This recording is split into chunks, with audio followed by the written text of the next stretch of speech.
Tu veux savoir pourquoi nous échouons? Quand un Pakistanais arrive en Europe, il ne vient pas réussir sa vie, il vient remplir une mission. Une mission économique, communautaire, religieuse, familiale. Leur stratégie est claire. La femme gère les allocations, garde les enfants, sécurise la maison. L'homme sort chaque jour pour chercher le capital, peu importe le froid, la fatigue ou la langue. Dès qu'ils atteignent un petit bénéfice, ils épargnent collectivement. Ils créent une tontine de clan, jamais ouverte à des étrangers. Et cette tontine devient leur banque de guerre. En 2 ans, ils ouvrent un snack. En 4 ans, un supermarché. En 6 ans, ils rachètent des immeubles. En 10 ans, ils sont propriétaires des locaux que les Africains louent. Ils savent que la richesse, c'est la structure et que l'argent individuel ne pèse rien sans un système collectif. Notre drame à nous, nous confondons liberté et dispersion. L'Africain, dès qu'il met les pieds en Europe, croit qu'il a réussi. Il achète des baskets à 300 euros, un iPhone 15 Pro. Il publie ses stories sur TikTok. Il veut montrer qu'il vit, pas bâtir pour survivre. Pendant que le Pakistanais construit un entrepôt, nous on construit des égos. Pendant qu'ils achètent des immeubles, nous on achète des vêtements. Pendant qu'ils s'allient, nous nous divisons. Notre problème n'est pas le racisme, les gars. Notre problème, c'est notre immaturité collective. On veut des droits sans les devoirs. On veut les résultats sans les sacrifices. Et quand on échoue, on accuse le système.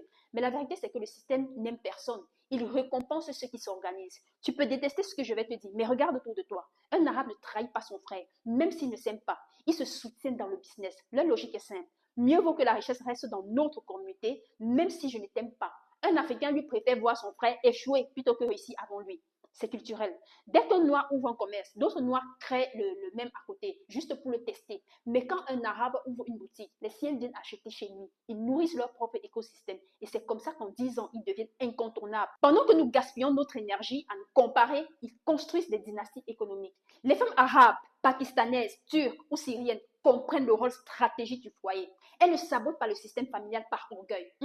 Elles savent que leur mari est la colonne du projet collectif. Elles participent à l'économie en gérant l'argent, pas en détruisant le plan. Pendant ce temps, chez nous, la désorganisation est totale. Les femmes veulent être indépendantes. Les hommes veulent être libres. Résultat, des couples explosent, des foyers implosent, les enfants grandissent sans repère. Et dans un monde d'alliance, nous sommes les seuls à entrer dans la bataille désunie. C'est la cause cachée de notre pauvreté. Les statistiques sont froides. Le taux de divorce est le plus élevé chez les diasporas africaines. Le taux de collaboration est le plus faible entre entrepreneurs noirs et les taux de capitalisation les plus bas dans nos communautés. Regarde bien, les Arabes ne font pas de bruit. Les Pakistanais ne s'exhibent pas. Ils bossent, ils s'organisent, ils observent dans l'ombre. Pendant ce temps, l'Africain parle, live Facebook, débat TikTok, conseils sans expérience, apparence sans substance. Mais dans les bilans comptables, ce sont les silencieux qui gagnent.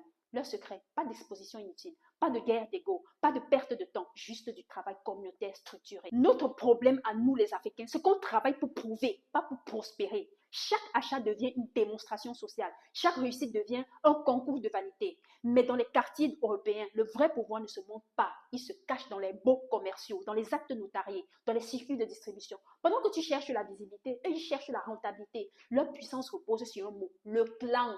Ils investissent entre eux, s'embauchent entre eux, se protègent entre eux. Un Libanais propriétaire d'un immeuble ne louera pas à un inconnu avant d'avoir proposé à un membre de sa communauté. Un Pakistanais qui ouvre une boutique ne cherchera pas un employé sur Facebook.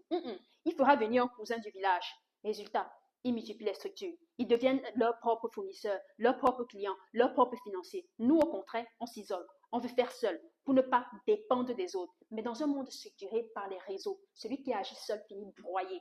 Tu veux savoir pourquoi nous échouons? Parce que nous portons en nous le poison du soupçon. Dès qu'un Africain voit un frère réussir, il pense à la sorcellerie, au vol, au favoritisme. Il ne demande jamais comment tu as fait, mais pourquoi toi et pas moi? Et ce virus détruit tout. La confiance, les synergies, les transmissions de savoir. Pendant ce temps, les autres communautés s'enseignent mutuellement les codes du succès. Chez eux, celui qui réussit devient une école. Chez nous, il devient une cible.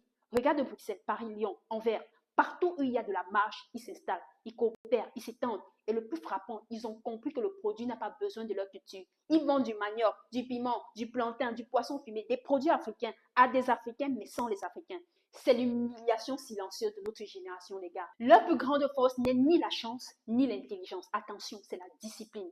Ils savent se lever tôt, tenir des comptes, respecter un plan. Ils savent attendre, ils savent différer le plaisir pour récolter plus tard. Pendant ce temps, chez nous, on cherche la gratification immédiate. On veut kiffer la life avant de la structurer. Nous confondons bonheur et distraction. Mais dans un monde économique, la discipline est une religion. Celui qui la maîtrise domine. Attention, Je ne fais pas de reproche à quelqu'un, c'est une alarme. Parce qu'à ce rythme, d'ici 20 ans, les Africains en Europe ne posséderont plus rien, même pas les commerces dits africains. Nous serons des consommateurs éternels de nos propres produits. Le monde économique ne récompense pas les rêveurs, il récompense les bâtisseurs. Et les bâtisseurs ont un point commun, ils pensent en clan, pas en individu. Le secret n'est pas mystique, ce n'est pas le racisme, c'est la stratégie communautaire. Tant que l'Africain ne comprendra pas que la richesse est un projet collectif, tant qu'il préférera le paraître à la puissance, tant qu'il se battra contre ses frères au lieu de se battre contre le système, il restera pauvre, même avec un diplôme d'ingénieur. Pendant que nous dormons, d'autres planifient. Et pendant que nous prions pour le succès, d'autres le fabriquent chaque jour dans le silence.